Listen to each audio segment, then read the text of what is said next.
Saudações a todos. Vamos ver um belíssimo texto de Leon Denis, do livro Depois da Morte, em que ele nos fala sobre o amor. O amor é a celeste atração das almas e dos mundos, a potência divina que liga os universos, governa-os e fecunda. O amor é o olhar de Deus. Não se designe com tal nome a ardente paixão que atiça os desejos carnais. Esta não passa de uma imagem, de um grosseiro simulacro do amor. O amor é o sentimento superior em que se fundem e se harmonizam todas as qualidades do coração. É o coroamento das virtudes humanas, da doçura, da caridade, da bondade, é a manifestação da alma, é a manifestação na alma de uma força que nos eleva acima da matéria, até alturas divinas, unindo todos os seres e despertando em nós a felicidade íntima que se afasta extraordinariamente de todas as volúpias terrestres. Amar é sentir-se viver em todos e por todos. Vamos nos entregando a esse texto belíssimo de Leon Denis, que conviveu com Kardec ao tempo de Kardec, né? É considerado até ali um continuador na França, e nos deixou belíssimas obras, né? Dentro da doutrina trazida ali na codificação por Allan Kardec. Então, amar é sentir-se viver em todos e por todos. É consagrar-se ao sacrifício até a morte, em benefício de uma causa ou de um ser. Muito, muito, muito importante, porque o devotamento pode ser por um ser, né? Você pode ali, por alguém, ter uma vida de devotamento em relação a alguém que requer de você cuidados, atenção, né? Então pode haver essa entrega cujo nome é amor, né? E pode também por uma causa, né? Quantos há que nasceram com causas, abraçaram missões e tiveram esse amor até a morte. O que seria até a morte? Não titubear se tiver que correr um risco, pensando no exemplo que sempre nos vem à mente, né? Que foi dado até uma vez pelo José Sintra Filho, fundador da nossa casa. Ele falou sobre Martin Luther King, né, que sabia que a missão que ele enfrentaria o exporia aos riscos da morte. E foi o que aconteceu, né? Mas isso não o desmotivou, nem o entravou. Então, quantos que por amor, né? Por amor a uma causa, ultrapassam os temores, né? Continuando o texto, se quiserdes saber o que é amar, considerai os grandes vultos da humanidade e, acima de todos, o Cristo, o amor encarnado, o Cristo para quem o amor era toda a moral e toda a religião. Não disse ele, amai os vossos inimigos? Né? Então, quantos vultos que teríamos a recordar nesses momentos, né, em que os nossos pensamentos, a nossa gratidão se voltam a esses que marcaram, que deixaram ali marcas profundas, né? E se nos voltarmos então ao Cristo, se nos voltarmos aos seus seguidores, né, que galardamente se entregavam ao sacrifício por amor à causa do Cristo. Por essas palavras, o Cristo não exige, então, amai os vossos inimigos.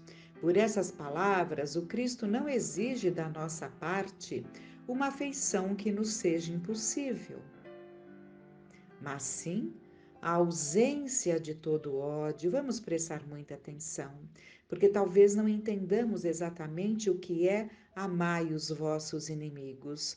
Muitos podem entender que Jesus estaria exigindo de nós que o nosso coração batesse com alegria ao ter o contato com o inimigo, né?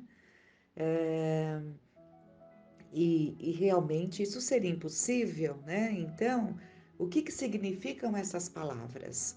O Cristo não exige da nossa parte uma afeição que nos seja impossível, mas sim a ausência de todo ódio, de todo desejo de vingança, uma disposição sincera para ajudar nos momentos precisos aqueles que nos atribulam, estendendo-lhes um pouco de auxílio. Então, isso é amar os inimigos. Uma espécie de misantropia, de lassidão moral, por vezes afasta do resto da humanidade os bons espíritos. É necessário reagir contra essa tendência para o insulamento. Devemos considerar tudo o que há de grande e belo no ser humano. Devemos recordar-nos de todos os sinais de afeto, de todos os atos benévolos de que temos sido objeto. Então, Jesus nos alerta, né, para o receio de que a iniquidade cresceria a tal ponto que até os bons poderiam enrijecer o coração, né? E é o que ele está colocando aqui, Leon Denis, né, que muitos acabam se afastando dos meios sociais, né, do convívio social, por decepção com a humanidade, mas Leon Denis nos alerta para reagir contra essa tendência para o insulamento. Devemos considerar, repetindo, tudo o que há de grande e belo no ser humano. Devemos recordar-nos de todos os sinais de afeto, de todos os atos benévolos de que temos sido objeto. Que poderá ser o homem separado dos seus semelhantes, privado da família e da pátria? Vejam, aqui ele traz o sentimento familiar e o sentimento pela pátria. Um ente inútil e desgraçado. Suas faculdades estiolam-se, suas forças se enfraquecem, a tristeza invade-o. Não se pode progredir isoladamente. É imprescindível viver com os outros homens, ver neles companheiros necessários. O bom humor constitui a saúde da alma. Deixemos o nosso coração abrir-se às impressões sãs e fortes. Amemos para sermos amados, né? Tá lá Francisco de Assis. Amemos para sermos amados. É dando que recebendo, é amando que somos amados.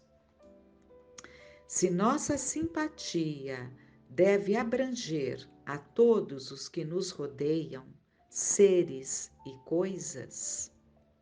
Então, se nossa simpatia deve abranger a todos os que nos rodeiam, seres e coisas, a tudo que nos ajuda a viver e mesmo a todos os membros desconhecidos da grande família humana, que amor profundo, inalterável, não devemos aos nossos genitores, ao Pai, cuja solicitude manteve a nossa infância, que por muito tempo trabalhou em aplanar a rude vereda da nossa vida, à Mãe que nos acalentou e nos reaqueceu em seu zelo, que velou com ansiedade os nossos primeiros passos e as nossas primeiras dores, com que carinhosa dedicação não deveremos rodear-lhes a velhice, reconhecer-lhes o afeto e os cuidados assíduos. Então, vamos até retomar esse belíssimo parágrafo, que ele começa falando: se a nossa simpatia deve abranger a todos os que nos rodeiam, né? Então, nós devemos ser simpáticos a todos que nos rodeiam.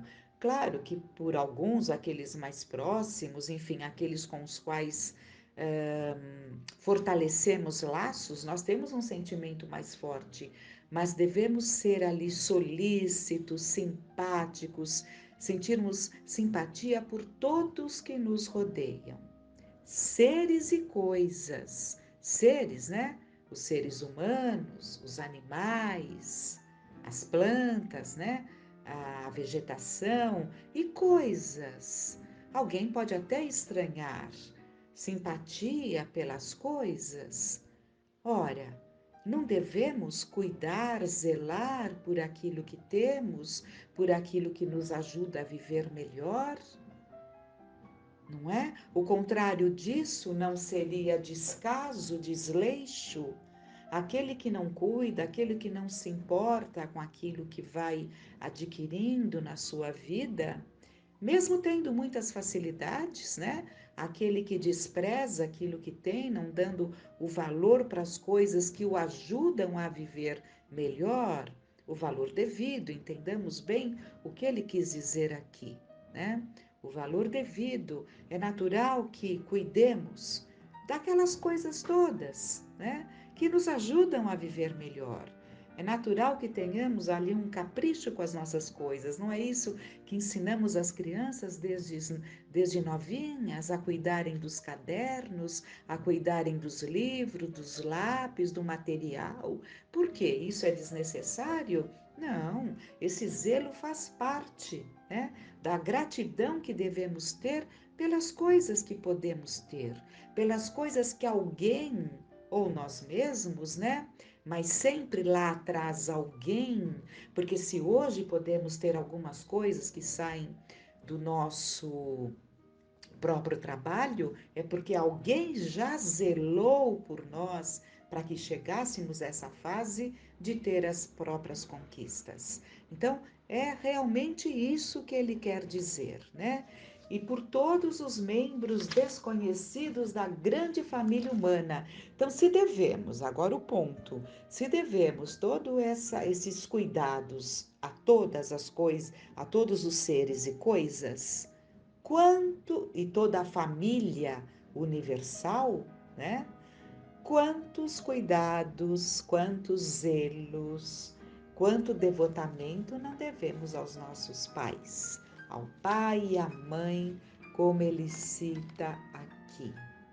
E cabe até um parênteses, mesmo que porventura, né, e acontece, daqueles que não têm pais assim preparados, né, pais ali que tiveram o equilíbrio para serem pais, né, faltando ali com muitas coisas, mesmo assim nos deram a oportunidade de voltar ao planeta, a oportunidade da vida na carne. E só isso já lhes confere a nossa gratidão, o nosso respeito. Por isso que Jesus, aliás, por isso que Deus nos mandamentos, através de Moisés, da mediunidade de Moisés, nos coloca ali, além do amar a Deus e ao próximo, temos lá um item, um mandamento à parte, honrar pai e mãe, né? E em seguida ele vai falar da pátria. A pátria também devemos o nosso concurso. Lá atrás ele não falou da pátria? Falou, né? Falou do amor que temos que ter à pátria, temos que ter. Quem tem o amor à pátria tem ali pelos irmãos, né? Pelos filhos ali do mesmo berço, da mesma cultura, nós aqui brasileiros, né? Então, se nós pensarmos assim, nós amamos a nossa família, o nosso núcleo. Como amarmos a outros se não amarmos a nossa família? não é? Não é o aprendizado na família que nos ajuda a amar o outro, aqueles que estão fora do nosso núcleo familiar? Da mesma forma, aqueles que amam os seus companheiros de pátria, os nossos brasileiros, nossos irmãos, que fomos todos aqui agraciados com esse berço nas terras do Cruzeiro, é nos amarmos entre nós, né?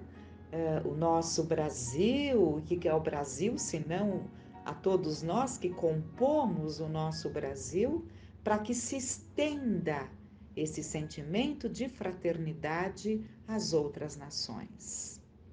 Então, ele vai falar aqui: a nossa pátria também devemos o nosso concurso e o nosso sacrifício. Ela recolhe e transmite a herança de numerosas gerações que trabalharam e sofreram para edificar uma civilização de que recebemos os benefícios ao nascer. Então, é muito importante que se desperte nos jovens, né? Esse sentimento às tradições, esse sentimento a esses desbravadores que enfrentaram tempos mais difíceis como desbravadores, para nos trazer ali o seu quinhão e para preparar no nosso caso, o nosso Brasil, né, e estendendo o nosso planeta para aqueles que viriam, assim como nós devemos preparar para aqueles que virão. Então, é preciso que haja essa gratidão à herança de numerosas gerações. E não o desprezo que muitas vezes percebemos nessa educação mais moderna, em que se está se desvalorizando coisas que deveríamos ser gratos. Como guarda, continuando o texto, né? Então, para edificar uma civilização de que recebemos os benefícios ao nascer. Como guarda dos tesouros intelectuais acumulados pelas idades, ela vela pela sua conservação, pelo seu desenvolvimento e, como mãe generosa, os distribui por todos os seus filhos. Esse patrimônio sagrado, ciências e artes. Então, o amor à natureza sublime deve ser estendido também ao patrimônio. Isso são eu que estou comentando, não estou lendo, né? Porque ele colocou esse patrimônio sagrado, ciências e artes, leis, instituições, ordem e liberdade, todo esse acervo produzido pelo pensamento e pelas mãos dos homens. Então, acrescentando que é o amor à natureza, mas também o amor às ciências, o amor à arte, às leis, às instituições, à ordem, à liberdade. Porque tudo isso, como ele fala, se constituem acervos produzidos pelo pensamento e pelas mãos dos homens, como ele coloca aqui. Tudo que constitui a riqueza, a grandeza, o gênio da nação é compartilhado por todos. Saibamos cumprir os nossos deveres para com a pátria, na medida das vantagens que a oferimos. Então, saibamos cumprir os nossos deveres para com a pátria, na medida das vantagens que a oferimos. Sem ela, sem essa civilização, né? Essa civilização que foi a resultante de todo esse progresso. Então, sem ela, sem essa civilização que ela nos lega, não seríamos mais que selvagens. Veneremos a memória desses que têm contribuído com suas vigílias e com seus esforços para reunir e aumentar essa herança.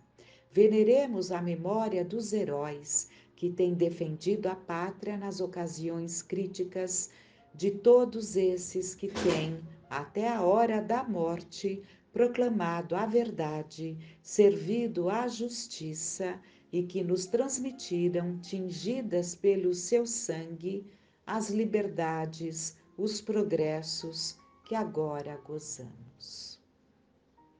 Muito, muito bom. Reflitamos. Em tempos em que se despreza todo esse quinhão, né? Todo esse trabalho para que chegássemos ao ponto que chegamos. Que fiquemos em paz.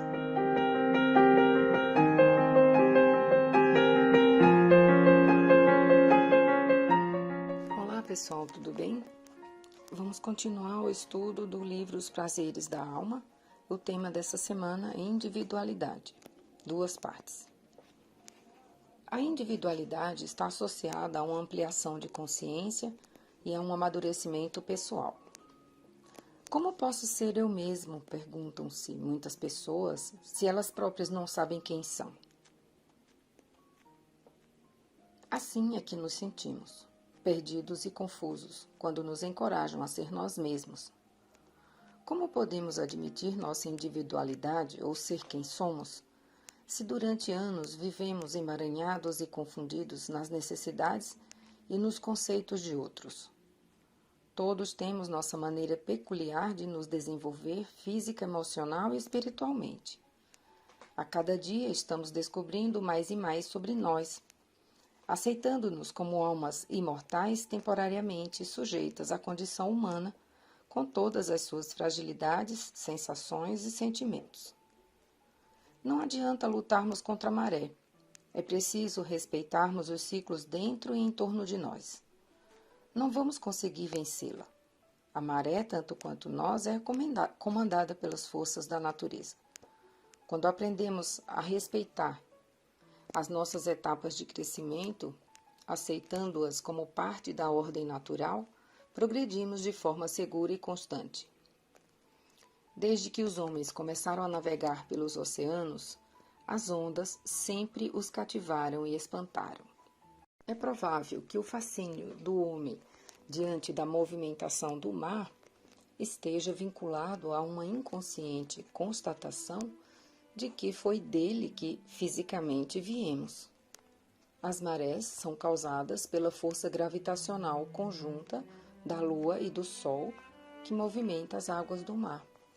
Quando utilizamos as expressões maré baixa ou maré alta para referir-nos ao nosso estado íntimo, na verdade estamos nos identificando com a natureza e, ao mesmo tempo, reconhecendo que os fenômenos naturais administram tanto o mundo exterior como o nosso mundo interior.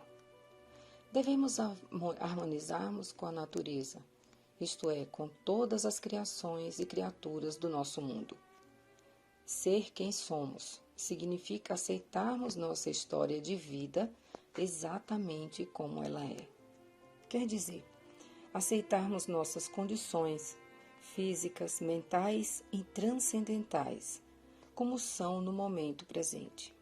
Isso nos facilita renovar, crescer e mudar para melhor. Quanta dor, quanta doença vem da displicência de não querermos buscar o verdadeiro sentido da vida. Quem busca o âmago espiritual liberta-se da dominação da psicopatologia. Aprende a cuidar de si mesmo com maior amor, porque abriu dimensões interiores antes desconhecidas, tomando consciência plena a partir daí da sua unidade primordial, a alma. O indivíduo é a junção dos fatores corpo, mente, alma. A separação da natureza humana em partes distintas remonta aos antigos pensadores gregos. Platão foi o primeiro a estabelecer essa linha divisória, seguido posteriormente por diversos teólogos e filósofos da Idade Média. Nossa vestimenta corporal pode ser uma sábia e dedicada professora, sempre disposta a nos ensinar a crescer, ou, se analisada de forma preconceituosa, pode se tornar uma pesada cruz que carregamos vida fora a nos conduzir ao desequilíbrio.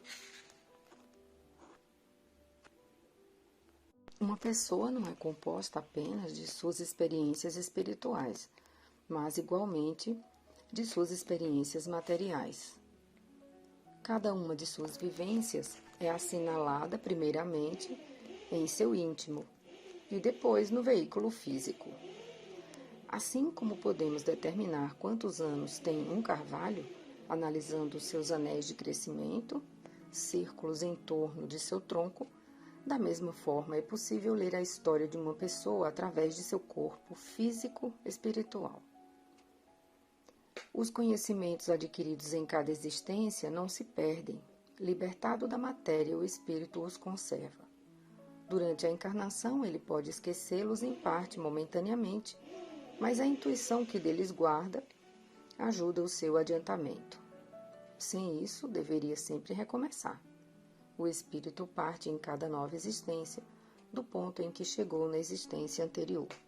E essa é a questão 218 do Livro dos Espíritos, livro 2º, capítulo 4, Pluralidade das Existências, item 9, Ideias Inatas.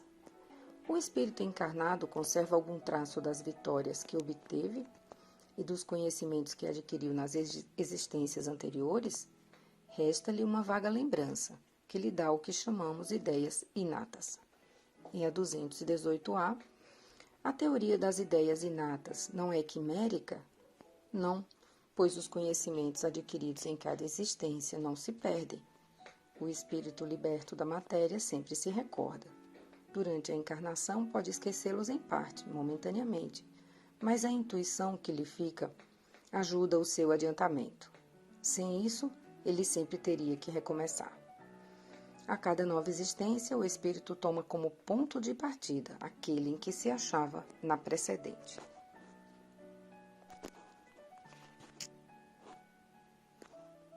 Seguindo, quem se individualiza é porque tomou consciência do traço das percepções que teve e dos conhecimentos que adquiriu nas suas existências anteriores.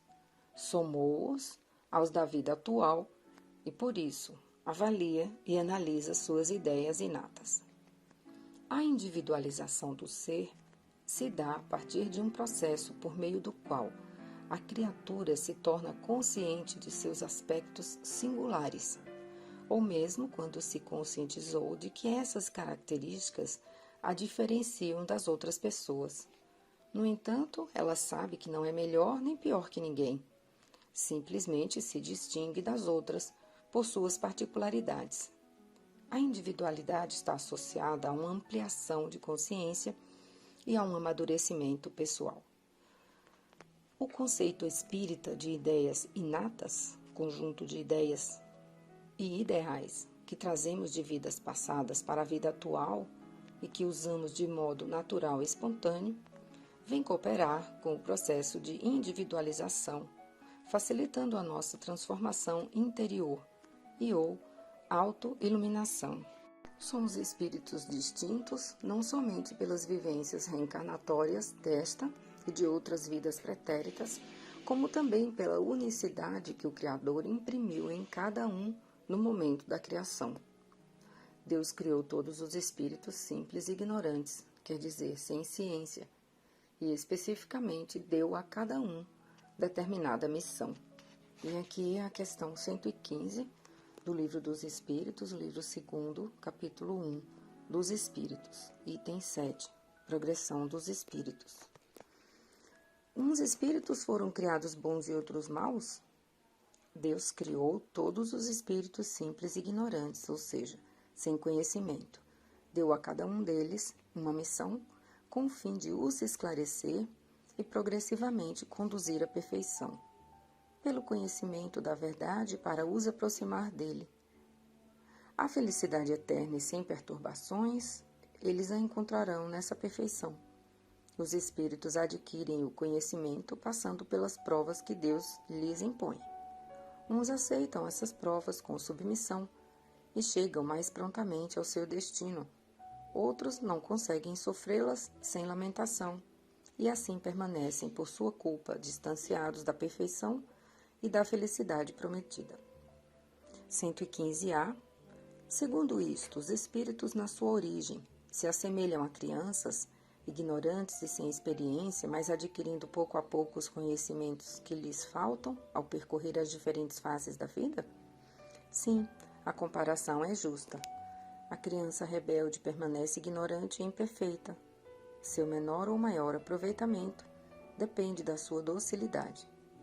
Mas a vida do homem tem fim, enquanto a dos espíritos se estende ao infinito. A minha frase desse capítulo é: deu a cada um determinada missão. Segunda parte. Individualizar-se é reconhecer a própria maneira de desenvolver-se física, emocional e espiritualmente. Carl Gustav Jung definiu individuação como um processo por meio do qual uma pessoa se torna consciente de sua individualidade. Individualidade pode ser definida como o conjunto de atributos que constituem a originalidade, a unicidade de uma criatura e que a distinguem de outras tantas. É o somatório das características inerentes à alma humana. Toda criatura que se individualizou tornou-se um ser homogêneo, pois não mais procura comparar-se com os outros. Admite sua singularidade. O ser vivente, atravessando inúmeras etapas evolutivas através das mais diversas encarnações, traz consigo uma gama imensa de traços de personalidade acumulados nas vidas pretéritas, assemelhando-se a verdadeiras fotocópias do passado. Por não termos uma percepção clara de nossa real identidade, é que somos escravos da opinião alheia. Em determinadas fases de nossa vida, pensamos ser aquilo que os outros pensam que somos. Somos dependentes. Em outras, deixamos a dependência e a submissão aos outros e nos tornamos unicamente vinculados àquilo que pensamos de nós mesmos. Somos independentes. Entretanto, quando tudo sugere tranquilidade e certeza, surge um vazio existencial. Parece faltar algo de fundamental em nossas vidas e entendemos que estamos ainda na superfície de nossa intimidade. Aí se inicia a busca mais profunda em nosso interior, o processo de individuação. A máscara de autonomia que usávamos cai e descobrimos que representava apenas um compromisso entre nós e a sociedade quanto àquilo que alguém aparenta ser. Nome, sexo, nacionalidade, título, profissão ou ocupação. Na realidade, todos esses dados são verdadeiros, mas quando se trata de nossa individualidade profunda, eles pouco representam, pois estão ligados às realizações externas e aos objetivos do ego. O passo essencial no processo de individuação é a retirada de nossa máscara, ou persona, personalidade que nós apresentamos aos outros como real, mas que, em muitas ocasiões, difere consideravelmente da verdadeira. Embora a máscara tenha funções psicológicas importantes para nossa proteção em certos períodos da vida, ela também turva e oculta nosso eu real, ou seja, a alma. Para nos tornarmos um indivíduo, são necessários o exercício do autoconhecimento e uma constante auto-observação, para que possamos distinguir com nitidez o que somos agora e o que fomos ontem, sem querer acomodar todos os pontos de vista das pessoas com as quais convivemos. Individualizar-se é reconhecer a própria maneira de desenvolver-se física, emocional e espiritualmente. Os benfeitores espirituais enfatizam que as leis divinas devem ser apropriadas à natureza de cada mundo e proporcionais ao grau de adiantamento dos seres que os habitam. Essa é a questão 618 do Livro dos Espíritos, Livro 3º, capítulo 1, a lei divina ou natural, item 2. Item 1. Características da lei natural. As leis divinas são as mesmas para todos os mundos? A razão nos diz que elas devem ser apropriadas à natureza de cada mundo e proporcionais ao grau de adiantamento dos seres que os habitam. As leis naturais que dirigem a vida são sábias e justas e agem em cada indivíduo de forma relativa e não generalizada. A onipotência divina leva em conta a imensa diversidade dos níveis de amadurecimento dos seres humanos. Portanto, o juízo é sempre proporcional ao estágio evolutivo de cada criatura. Ao nos identificarmos com nosso eu mais profundo, reconhecemos que somos espíritos imortais e, por consequência, emerge de nossa intimidade uma consciência liberta do mundo mesquinho, diminuto e pessoal do ego. Aberta a uma postura ética de participação nos interesses coletivos, a consciência identifica-se com uma cosmovisão, onde todas as coisas estão ligadas por sutil e complexa malha de fios invisíveis. Olha, eu vou ter que sublinhar esse capítulo inteiro. Ele me fez compreender de uma maneira incrível a psique, entender um pouco melhor, que é esse sistema fechado, não material, a mente, né, que anima o nosso cérebro físico. E me ajudou também a entender algumas colocações da mentora de Divaldo Franco, o espírito Joana de Ângeles, em vários livros, em várias tentativas de ler livros tão profundos, que eu sempre considerei muito difíceis, mas me estimulou a mergulhar nessa obra, principalmente da série psicológica, que eu consigo entender melhor agora por causa da leitura desse capítulo. Agora não vai mais parecer que eu estou lendo grego, eu acho. É uma esperança, pelo menos. Vamos completar essa leitura com uma página do livro Roteiro, que é uma psicografia de Emmanuel ditada a Chico Xavier, Evangelho e Individualidade. Capítulo 15, página 61. Efetivamente, as massas acompanhavam o Cristo de perto. No entanto, não vemos no Mestre a personificação do agitador comum.